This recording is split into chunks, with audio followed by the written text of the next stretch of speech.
오늘 그 본문에 우리 첫 구절을 한번 보시면 한 여인이 등장합니다.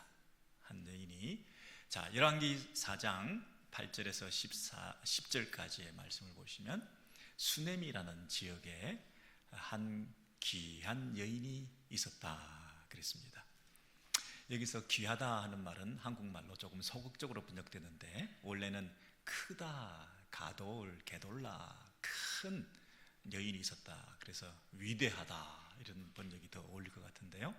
우리가 하나님께서 큰 일을 행하셨다 할 때 큰 일이라는 게 사이즈만 큰 게 아니라 위대한 일을 행하셨다 이렇게 말하지 않습니까? 그래서 여기서도 하나님께서 이 한 여인을 주목하셨는데 이 여인은 아주 대단했다, 아주 위대한 여인이다 이렇게 번역하는 것이 좋겠습니다. 여러분, 우리 오렌지힐 교회도 위대한 아주 대단한 우리 여성도들 참 많습니다. 그렇죠? 정말 귀한 여동들 많이 계시는데요. 얼마나 귀한지, 이 여인은 도대체 얼마나 대단하신 믿음을 가진 분인지 한번 우리가 따라가고 비교하고 배우기 위해서라도 이 여인이 얼마나 어떤 분인지 한번 살펴보기를 원하는데요. 첫 번째는 엘리사를 간권하여 그랬습니다. 선지자 엘리사를 정말 재촉하고 강력하게 요청해서 사양하는 그 엘리사를 끝까지 부탁해가지고 우리 집에 들어와서 스테이 해주시고 음식을 좀 먹고 그러시라고 이렇게 요청을 했다는 것입니다.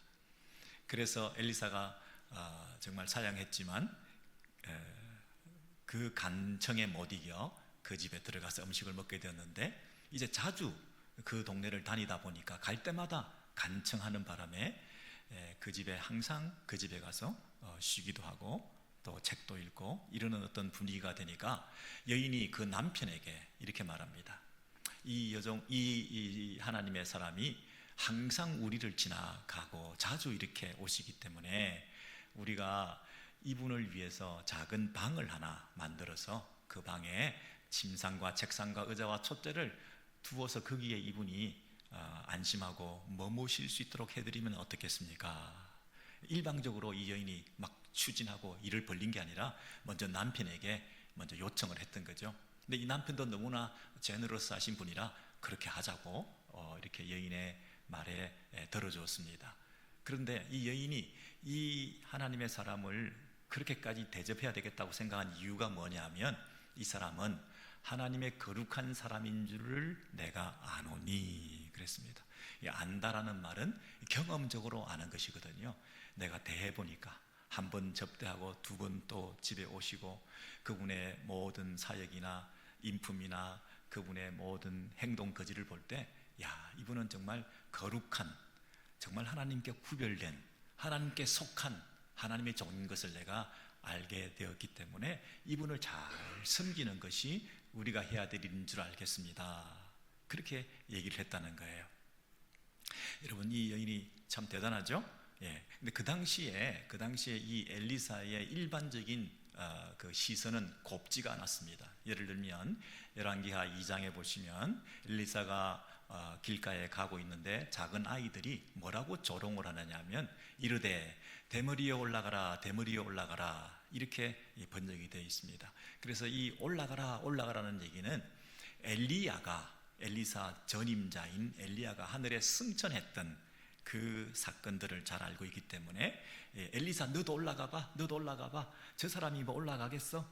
저 사람이 엘리야의 뭐 뒤에 후계자가 될 수 있겠어? 하는 영적인 권위가 아직 인정받지 못하고 있는 그런 상황에서 외모적으로 볼 때도 뭔가 선천적이거나 후천적으로 고생했거나 그래서 머리숱이 좀 작은 이런 상태에 있는데, 그거를 비하해서 이렇게 함부로 말하고 있는 어린아이들까지도 그렇게 얘기를 하고 있는 이런 분위기였다는 것입니다.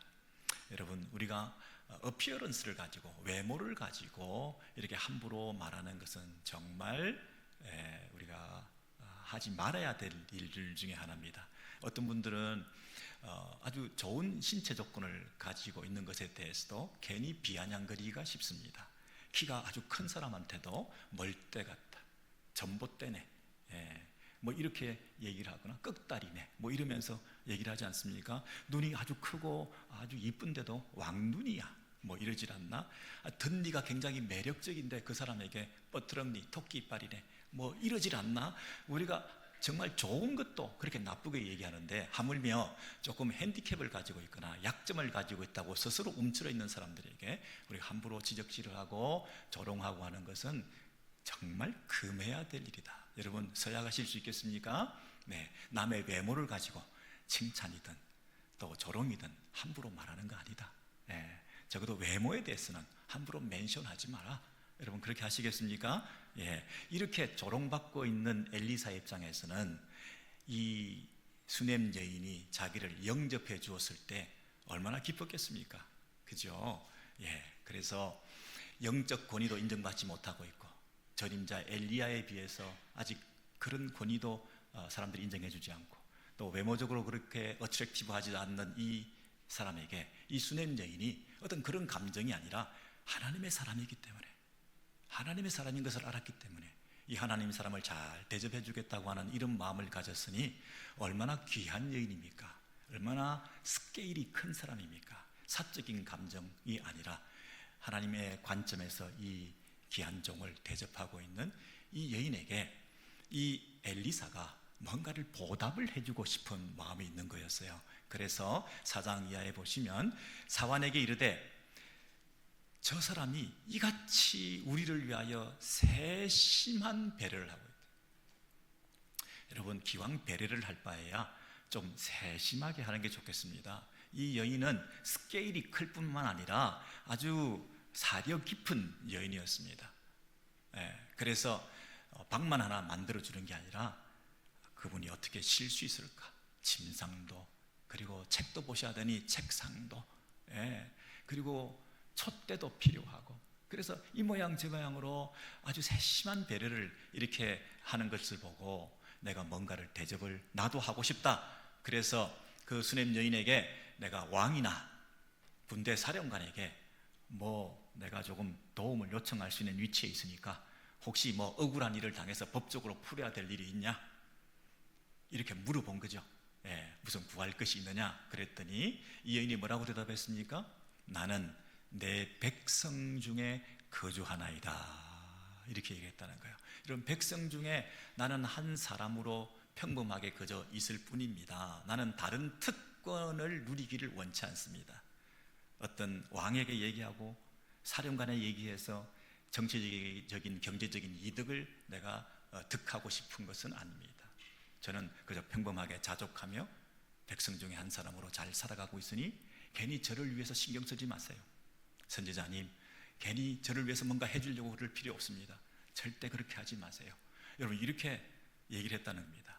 여러분 우리 같으면 어떻게 했습니까? 이제 올 게 왔구나. 이런 날이 올 줄 알았어. 내가 이렇게 대접하고 이렇게 섬겼더니 역시 뭔가 반대급부가 있는 거구만. 이런 맛에 섬기는 거지. 여러분 혹시라도 우리는 내가 누군가를 잘 대접하면 그분에게서 감사를 자꾸만 기대합니다.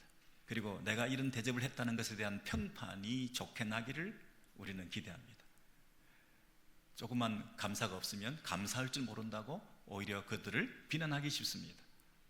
우리는 스스로 그런 반대급부를 기대해서 뭔가 우리 집에 도움이 될 수 있도록 우리 자녀들에게도 무슨 커넥션이 생기도록 뭐 이런 차원에서 그들을 자꾸 대접하기 쉬운데 아니 그 정도는 아니고 자기 자랑하고 공치사는 하지 않는다 하더라도 괜히 내가 그런 걸 했다고 하는 자기 위안이라도 받기를 원하는 그런 습성들이 우리에게 남아있음에도 불구하고 이 여인은 그런 거 필요 없습니다. 내가 무슨 대가를 바라고 당신을 섬긴 거 아닙니다. 그렇게 얘기를 했다는 거예요. 너무 귀하지 않습니까 여러분? 그랬는데 그 얘기를 듣고 있던 이 엘리사가 그래도 그렇지 뭔가 좀 해주고 싶은데 이렇게 얘기를 하니까 그 옆에 있던 사환이 이렇게 말했습니다.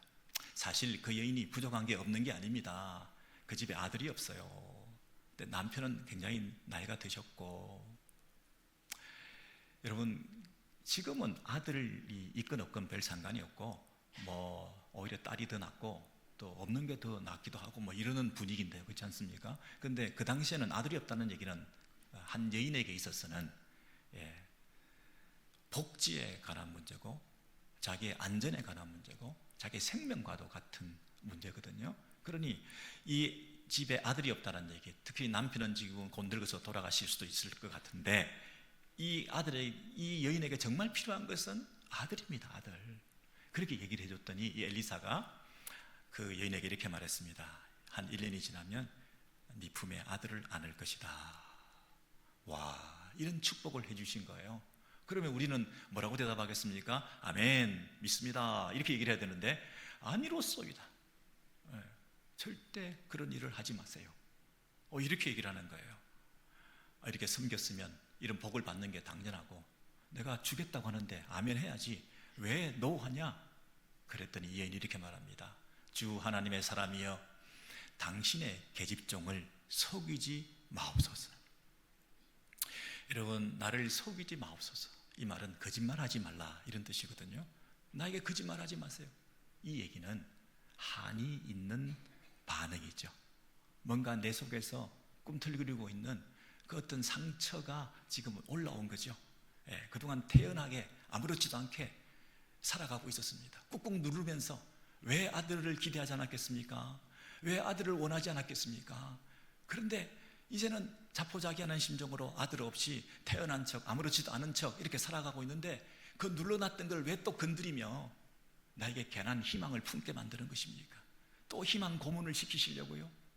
신랄 같은 기대를 가지고 이번에는 아들이 생기겠지, 올해는 괜찮겠지, 이 약을 먹으면 또 이 사람을 만나면 이렇게 기도하면 하나님께서 아들을 주시겠지 하고 그동안 하루하루 한 해 한 해 그렇게 살아왔는데 그 가난하다는 희망을 품고 지금까지 살아오면서 고문을 당하고 있었는데 이제 모든 걸 내려놓고 나는 이제 그것도 없이 살겠다. 남편도 나이가 드시고 나에게 하나님께서 주시지 않으시니 나는 만족하며 이렇게 살아가고 있는데 왜 그 얘기를 또 끄집어내가지고 희망 고문을 시키시는 겁니까? 나를 왜 희망을 품게 만들어서 나를 또 고통을 가중시키게 만드는 것입니까? 이렇게 묻는 거 아닙니까 지금? 나에게 거짓말하지 마세요. 개한 기대를 하게 만들지 마세요. 난 또 기만 당하기 싫어요. 주신다고 했다가 안 주시면 나를 속이는 거잖아요. 여러분, 이렇게 이 여인의 마음속에는 그런 상처와 아픔이 있었습니다. 여러분, 혹시 꼭 아들이 아니다 하더라도 여러분 마음속에 그냥 안 주시는구나, 나는 이렇게 복이 없을까?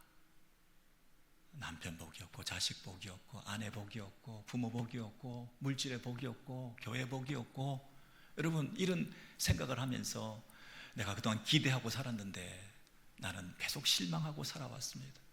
나아질까 또 나아질까 기대했지만 자꾸 물거품이 되면서 나를 속였던 사람, 나를 미국에 오게 했던 사람, 친척에게 속고 교회에서 목사님에게 속고 기대했던 자식에게 속고 나를 계속 속였던, 지금 이 하나님의 선지자 엘리사가 지금 나를 또 속이려고 드는데, 선지자의 하나님 그분이 또 나를 속이려고 드는데 궁극적으로 하나님에 대한 원망과 불평이 내 마음속에 막 도사리면서 내가 더 이상 이 일에 연루되기 싫습니다. 괜히 또 사람들이 배에 오르내리면서 뭐 아들을 가질 거라는 둥 어떤 둥 그런 얘기 들으면서 이중가해를 당하기 싫습니다. 잘 내버려 두세요. 그 얘기 꺼내지도 마세요. 아니로소이다. 나를 속이지 마세요. 이렇게 말하고 있는 그 여인에게 엘리사가 하나님의 선물을 주셨어요. 그래서 아들을 얻게 된 거예요. 여러분 얼마나 기쁘겠습니까? 나이 많은 남편은 얼마나 행복했겠습니까? 눈에 넣어도 아깝지 않은 그 아들을 안고 기뻐하고, 그래서 이 아이가 잘 자라난 거죠. 근데 어느 날 이 아들이 수수하고 있는 아버지 들판에 나갔다가 갑자기 아이고 머리야 하더니 굉장히 아파가지고 이 아버지가 빨리 사환에게, 어머니에게 데려가라 이렇게 말을 했어요. 4장 19절 이하에 보시면, 그래서 그 어머니가 그 아들을 안고 집에서 무릎에 품고 안고 있다가 싸늘한 차가운 냉기로 그 몸이 식어져 가면서 아들이 죽고 말았어요. 여러분, 가장 사랑하는 게 떠나가게 되었죠. 가장 기대했던 대상이 실망시킨 거죠. 내 품에서 떠나버린 이 아들 때문에 얼마나 큰 충격을 받았겠습니까? 여러분, 그런데 이 큰 여인, 위대한 여인이 그 다음 보인 반응을 보시면 그 어머니가 아들을 하나님의 사람의 침상 위에 두고 문을 닫고 나와 남편을 불러서 내가 빨리 말을 타고 나귀를 타고 가야 되겠습니다. 내가 하나님의 사람에게로 달려갔다가 오겠습니다. 이렇게 얘기를 했다는 거예요. 여러분, 정말 이 여인의 그 반응이 놀랍지 않습니까? 의외의 반응을 보이죠. 여러분, 아들이 죽었는데요, 내 품에서. 이 여인이 생각했습니다. 지금 이 아들을 주신 분이 하나님이시라면 이 아들을 끝까지 책임지실 분도 하나님이실 거다. 그러면 지금 이 상황에 하나님께 가장 가까운 데는 어디냐? 우리 집에서 하나님의 사람이 머물던 그 장소, 그 방, 자기가 마련했던 그 방에 침상에 들어가서 그 아들을 눕혀놓고 문을 닫고 나왔습니다. 문을 닫았다는 것은 마치 시간을 정지시킨 것처럼, 골든타임이 지금부터 시작된 것처럼, 에어 포켓이 아직도 확보되어서 마지막 호흡을 내쉬면서 생명을 연장시킬 수 있는 것처럼 더 이상 죽음이 준동하지 못하도록 죽음의 세력을 가로막고 문을 닫음으로 이제 내가 그 확보된 그 공간과 시간을 이용해서 최대한 빨리 하나님의 사람에게 가서 이 문제를 RM을 통하여 하나님의 개입을 촉구하고 기대하는 마음으로 남편도 버리고 달려갑니다. 남편이 아니 지금 초하루도 아니고 월상 예배 드리는 날도 아니고 안식일도 아니고 일주일에 한 번 가는 주일 예배도 아닌데 왜 지금 그 엘리사에게 가서 뭔가를 하려고 하냐? 너무 교회 자주 가는 거 아니냐? 너무 목사님 자주 만나는 거 아니냐? 이러면서 만류했을 때 총각을 다투는 입장에서 이 여인은 남편에게 구구절절히 설명할 수가 없습니다. 아들의 죽음에 대해서 얘기할 수도 없습니다. 아들이 죽었다면 이 남편이 얼마나 실망하겠습니까? 얼마나 하나님을 원망하겠습니까? 그래서 샬롬, 평안을 비나이다. 걱정하지 마세요. 너무 두려워하지 마세요. 제가 금방 갔다 오겠습니다. 이 남편도 워낙 관대한 분이라 더 이상 꼬치꼬치 묻지 않고 떠나보내어서 이제 이 여인이 말을 타고 총각을 다투어서 이 골든타임 안에 갔다 오려고 막 달려갑니다. 달려가다가 갈멜산으로 드디어 도착했습니다. 수넴성이라는 데서 갈멜산까지 32km입니다. 한 20마일 정도 되는데 마구 달려가서 그 사환도 물리치고 직접 엘리사에게 가서 엎드려 그 발을 붙들고 간청하여 이르되, 그 발을 안고 막 그러니까 사람들이 그러지 말라고 얘기하는데 이 여인은 간청하고 간구하고 한데 능한 사람이지 않습니까? 그래서 그 발을 붙들고 엎드려 간구할 때에 여기서부터 중요합니다. 하나님의 사람 엘리사가 이렇게 말합니다. 그의 영혼이 괴로워하고 있는데 나는 그가 왜 괴로워하는지 하나님께서 말씀해 주지 않았기 때문에 나는 모른다. 여러분, 선지자는 모든 걸 다 알고 있고 하나님께서 다 알려주신 줄 알았는데 지금 이 여인이 왜 이러고 있는지를 나는 모른다. 하나님이 알려주지 않으셨다. 하나님께서 숨기셨다. 나는 모른다. 그러니 얘기해봐라, 이 얘기잖아요. 그런데 이 여인이 뭐라고 얘기를 하느냐 하면, 여인이 이르되 내가 내 주께 아들을 구하더이까 나를 속이지 말라고 내가 말하지 아니했습니까? 이렇게 묻는 거죠. 무슨 얘기입니까? 내가 언제 아들 달라고 했습니까? 나를 속이지 말라, 나에게 희망을 품게 하지 말라. 내가 아들을 가질 수 있는 팔자가 되지 않는다는 걸 내가 알고 있는데 왜 아들을 가진다고 얘기를 해가지고 아들을 다시 뺏어감을 통해서 나에게 더 큰 고통을 가중시키는 겁니까? 내가 아들 달라고 해서 줬다면 내가 이렇게 하지 않을 텐데, 내가 달라고 한 적도 없지 않습니까? 내가 달라고 한 적 없잖아요. 나 이 일에 연루되기 싫잖아요. 내가 아들 얘기에 대해서 더 이상 멘션하고 싶지도 않고 그런 일에 연루되고 싶지도 않고, 아들 없이도 내가 태연하게 잘 살 수 있으니까 제발 아들 하지 마세요. 그동안 받은 상처만 해도 너무나 커요. 아들 얘기 꺼내지도 말라고 했는데 아들 얘기 끄집어내서 아들까지 줬는데, 내가 달라고 한 적도 아닌데, 달라고 한 것도 아닌데 줘가지고 이렇게 뺏어갈 거면 처음부터 주지를 말지. 왜 줬다 뺏었다, 이건 무슨 짓입니까? 내가 언제 달라고 했습니까? 나를 속이지 말라고 내가 말하지 않았습니까? 왜 또 나를 속입니까? 여러분, 이 여인이 큰 여인이고 위대한 여인이지만 이 부분에 있어서는 정말 상처가 되었던 거죠. 근데 엘리사가 왜 그런지 나는 모르고 있었다. 나도 하나님께서 나에게도 숨겼다. 이게 강한 복선을 깔고 있는데요. 그렇다면 이제부터 우리는, 독자들은, 청중들은 하나님의 숨겨놓은 계시가 뭘까? 이 일을 통해서 드러내시고자 하시는 하나님의 더 큰 그림은 뭘까? 이 여인에게, 이 아픔과 상처를 당한 여인에게 어떤 더 큰 위로와 기쁨을 회복해 주실까? 뭔가 우리가 기대하는 마음이, 엘리야 선지자도 몰랐던 것을 하나님께서 이제 드러내실 건데 그게 뭘까요? 뭘까요?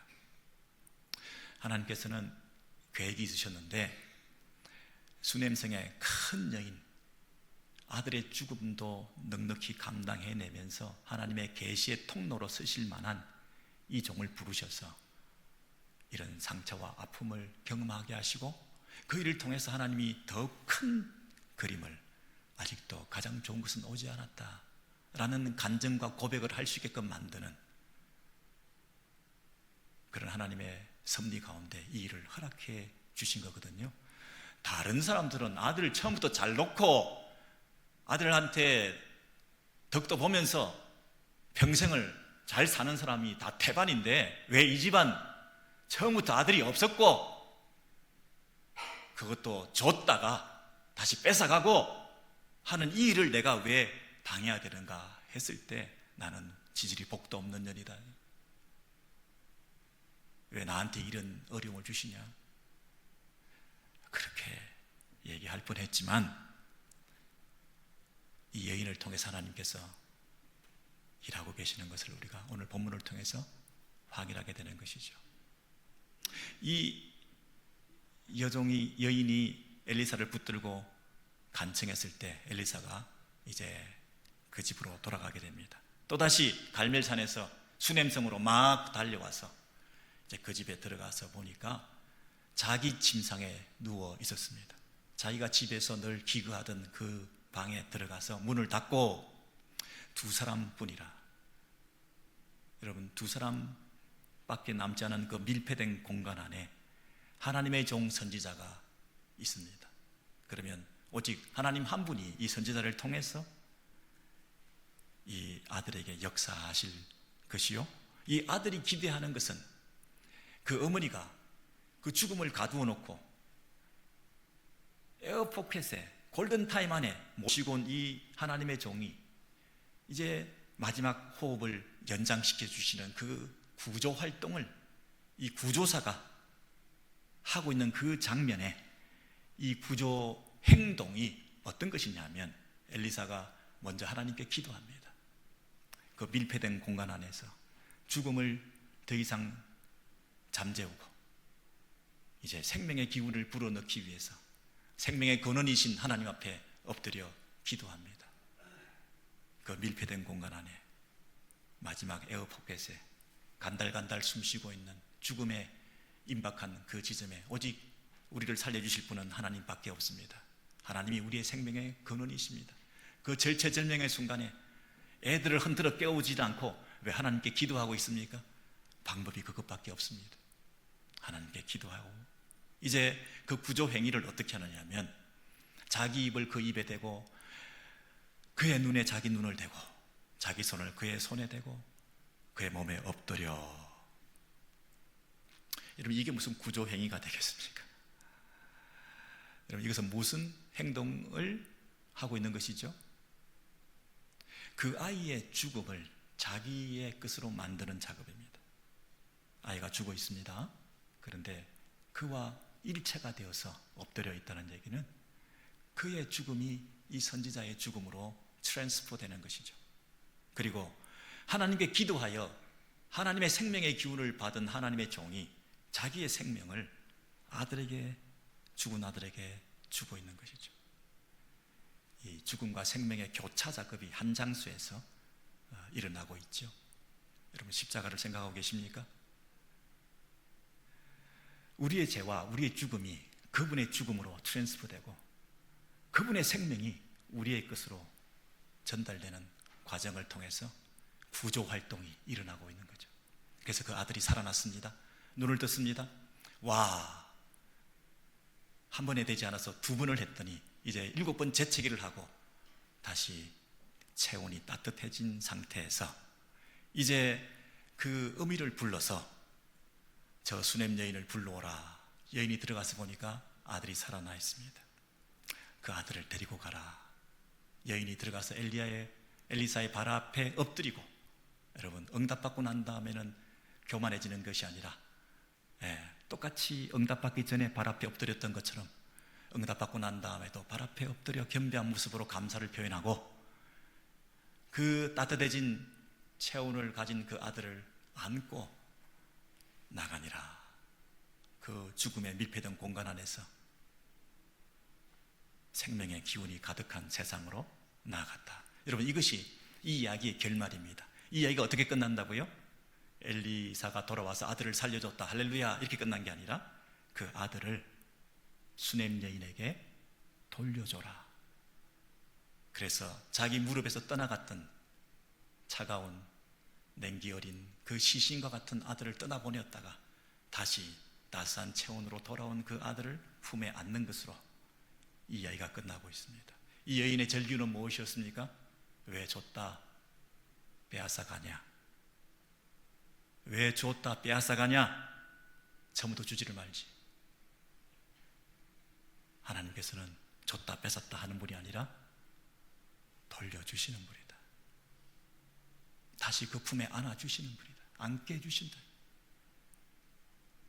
없는 아들을 있게 하신 것도 감사하지만 죽은 아들을 다시 살아나게 하시는 체험과 경험을 통해서 정말 더 좋은 하나님, 더 귀한 하나님, 내 인생에 이런 세상 사람이 경험할 수 없는 이런 초월적인 경험을 내가 할 수 있다니. 이 여인은 이 세상에서 당할 수 있는 가장 큰 슬픔을 경험했습니다. 이 세상에서 경험할 수 있는 가장 큰 고통을 경험했습니다. 어미가 아들을 잃었으니까요. 이거보다 더 큰 고통이 있습니까? 내 아들이 지금 잘못되고 있습니다. 내 아들이 병들고 있습니다. 내 아들이 연약합니다. 결핍되었습니다. 부족합니다. 질병에 났습니다. 내 아들이 이런저런 형편에 잘 살고 있지 못합니다. 내 아들이 믿음이 떠났습니다. 내 아들이 돈이 없습니다. 내 아들이, 여러분, 아들 얘기만 나와도 우리 마음에 슬픔과 탄식이 가득한데, 그래도 살아있기라도 하면 다행인데 죽었습니다. 여러분, 이것보다 더 큰 고통이 있습니까? 근데 이 여인에게 하나님께서 이 땅에서 경험할 수 없는 것을 경험하게 하십니다. 그 누구도 경험할 수 없는 위로를 받게 하십니다. 그 아들을, 죽은 아들을 다시 살려서 내 품에 안겨주시는, 끝난 것이 아니다, 죽음도 끝이 아니다. 여러분, 이 체험을 하게 하신 이 초월적인 은혜를 통하여 이 여인의 삶은 어떻게 달라졌겠습니까? 그리고 이 사건을 통해서 계시하시고자 하는 바가 이 청중과 독자들 입장에서, 와, 한 여인의 일생의 진정한 행복이란 무엇인가? 여러분, 아들이 없었습니다. 아들을 달라고 한 것도 아닙니다. 근데 아들을 주셨습니다. 내가 달라고 한 것도 아닌데 주셨다는 얘기는 전적인 선물입니다. 내가 기대하고 소원해서 얻은 거라면 내가 뭔가 잃어버린 것에 대해서 덜 안타까움이 있을지 모르지만 내가 기대하지도 않고 바라지도 않았던 것을 그저 덤으로 선물로 주셨다면 이것은 전적으로 뺏긴 거거든요. 전적으로 뺏어가신 거거든요. 이 뺏어가신 이분에 대한 탄식과 한숨이 나를 더 고통스럽게 만들어서 아들 없이도 살 수 있다고 생각하고 살아가고 있었던 사람에게 왜 난폭한 개입이 내 인생에 찾아와서, 여러분, 크고 작은 난폭한 개입이 우리 인생 가운데 있지 않습니까? 왜 이런 일이 갑자기 난폭하게 내 삶을 흔들어 놓습니까? 근데 그 개입이 끝이 아니다. 그 아들의 죽음이 끝이 아니다. 내게 당한 이 모든 어려움이 끝이 아니다. 위대한 한 여인에게 그것이 끝이 아님을 보여주시기 위해서 하나님께서 다시 한번 개입하셔서 가장 좋은 것은 아직 남아있다. 초월적인, 세상 사람들이 경험할 수 없는 하나님의 은혜를 경험할 수 있는 그런 축복을 내가 누릴 수 있다. 여러분, 없는 아들이 생겼을 때 감사와 기쁨과 예배, 그것도 참 귀한 일이었겠지만 죽은 아들을 다시 살아나게 하셔서 그 아들을 가슴에 품었을 때 그 하나님에 대한 믿음이 어떻게 달라졌겠습니까? 나에게 좋은 것을 주셔서 감사하기도 하지만 하나님은 너무나 더 크셔서 죽음의 경계까지도 허무시면서 인생의 가장 큰 고통도 능히 위로하실 수 있는 더 크신 분이라고 하는 사실을 깨달았을 때 이 더 큰 위대한 믿음의 사람이 되지 않았겠습니까? 이러한 소문이 자자했겠죠. 수냄성의 이 여인의 얘기가 온 동네에 퍼졌겠죠. 여러분, 이 수냄성이 신약시대에는 나인성이라는 것으로 바뀌게 됩니다. 이 얘기가 끝이 나지 않고 있습니다. 엘리사가 이렇게 해서 이렇게 고쳤다, 구조 행위를 이렇게 했다, 자기를 동일시하고 죽음에 자기를 맡겨두고 그리고 하나님의 생명을 불어넣어준 이 구조 행위를 통해서 일체가 되고 동일시됨을 통하여 살려주신 그 구조 행위가 온 동네에 소문이 났겠죠. 그래서 수냄성에서 갈멜산까지 뛰어갔다 왔다 갔다 하면서 이 모든 일들을 간증하고 다녔을 텐데, 그 수냄성이라는 성은 이제는 없어지고 그 수냄성에 살던 사람들은 다 나인성이라고 하는 곳에 옮겨 살게 되었습니다. 그래서 그 수냄의 전설처럼 전해져 내려오는 그 모든 얘기들을 알고 있는 그런 상황에서 예수님께서 어느 날 이 나인성에 가게 되었습니다. 예수께서 누가복음 7장에 보시면 나인이라는 성으로 가실새 사람들이 한 죽은 자를 메고 오니 한 어머니의 독자요 어머니는 가부라. 주께서 불쌍히 여기사 Don't cry, 울지 마라, 울지 마라. 울지 마라, 이 얘기는 울음 그쳐라, 우는 행위를 하지 마라, 그런 얘기가 아니죠. 너의 권원적인 슬픔을 해결해 줄 수 있다. 우리 안에 여러분 차마 밖으로 흘러내리지 못하는 눈물을 가슴에 흘러내리면서 이 눈물도 말라가지고 다 함부로 울지도 못하는 이런 세태에 우리 안에 흐르는 그 눈물이 분명히 있는데, 저와 여러분에게 그 속에 흐르고 있는 그 눈물을 하나님께서 보시고 뭐라고 이해하신다고요? 울지 마라, 너의 근원적인 슬픔을 내가 해결해 주겠다. 겉으로 우는 행위도 지금 못하게 된, 눈물도 말라버린 내 삶의 그 메마름을 내가 풍요롭게 해주겠다, 이렇게 말씀하시는 거죠. 그리고 그 관에 손을 대시고 청년아, 내가 너에게 말하노니 일어나라 그랬습니다. 아까 엘리사는 그 죽음 앞에서 하나님께 기도하고 그랬습니다.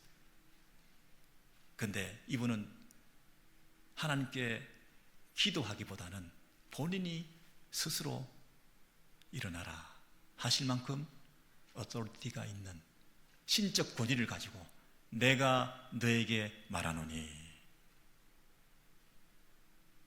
여러분, 내가 너에게 말하노니, 이 말은 누가 할 수 있는 말입니까?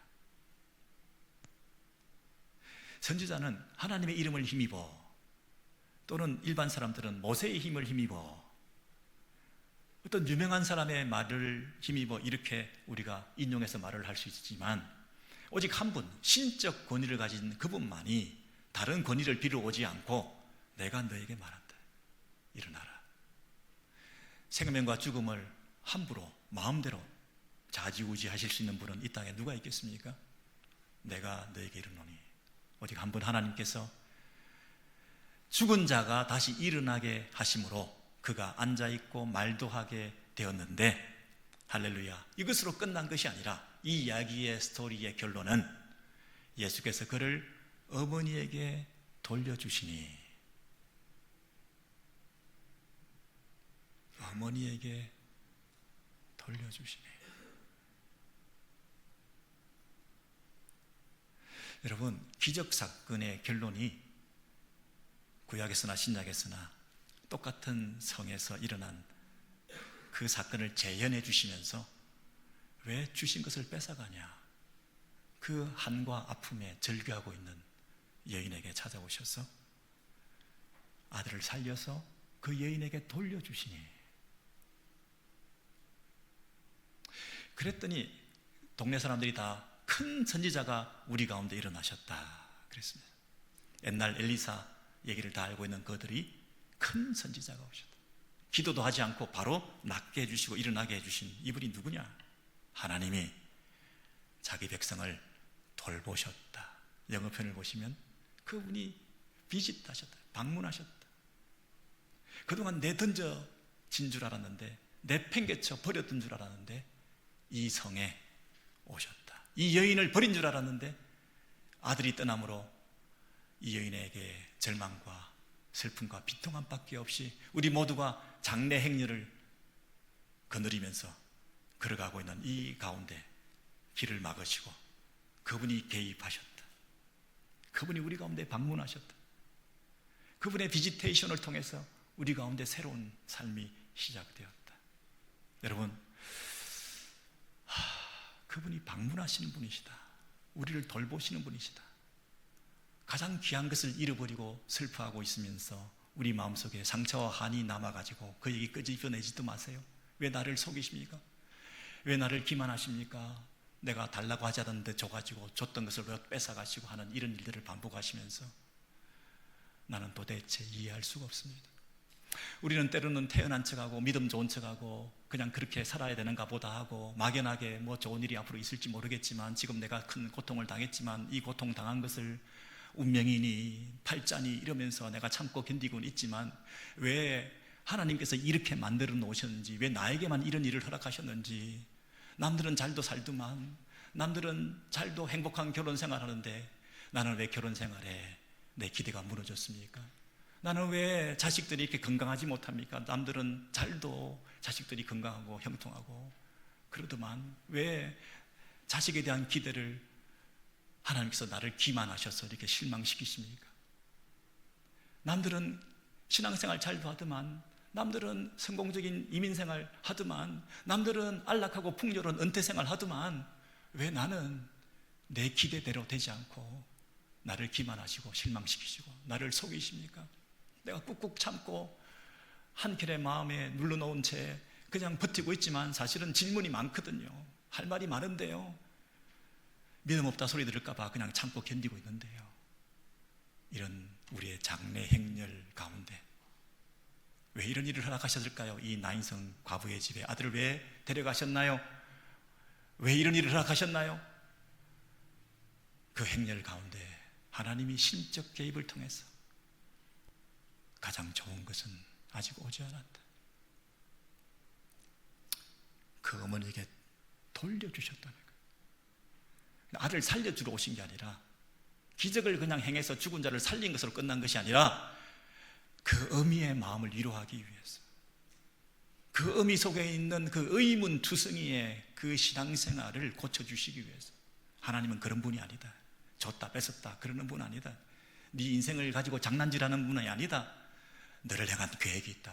네가 위대한 여성도로서 너를 통해서 계시하고 드러내야 될 아름다운 하나님의 뜻이 있었단다. 굳이 너를 통해서, 수냄성의 그 여인을 통하여, 나인성의 그 여인을 통하여 하나님께서 더 풍성한 하나님의 뜻을 드러내시는 통로로 네가 쓰임받고 있는 것에 대해서 네가 눈을 떴으면 좋겠다. 현재 네가 당하고 있는 아픔과 슬픔과 질병과 고통과 눈물의 그 하루하루 매일의 삶 가운데서 하나님의 개입을, 하나님의 방문을, 하나님의 신방을, 하나님의 돌보심을 네가 느끼기를 원한다. 절망하지 마라. 울지 마라.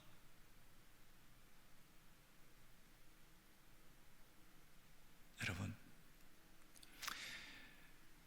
이 땅에서 제일 많이 기만당하신 분이 누구실까요?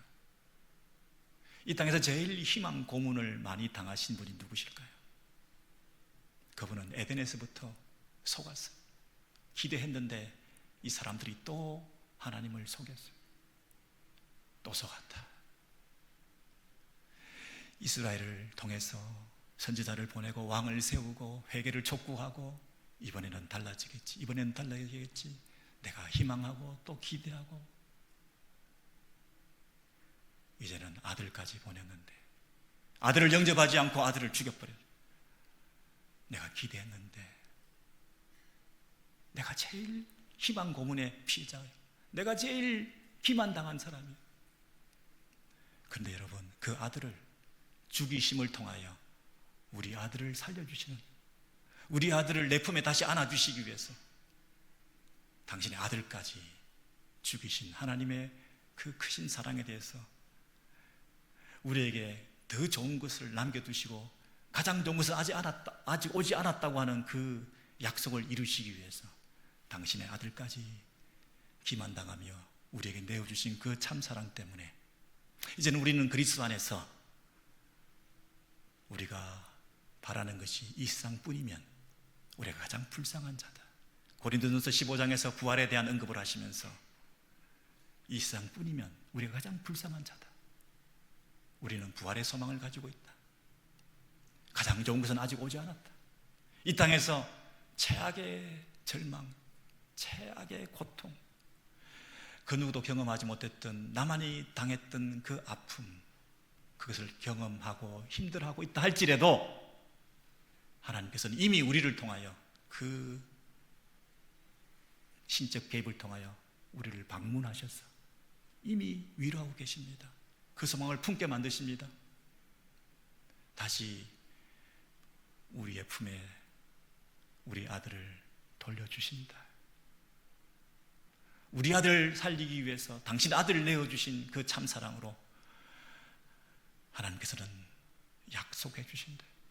십자가, 죽음, 부활, 나머지 그 인생살이 가운데서 이 땅에서 다 경험할 수 없는 그 위로를 완성시켜 주시기 위해서 아직 그 좋은 날은 오고 있다, 이렇게 말씀하시는 거죠.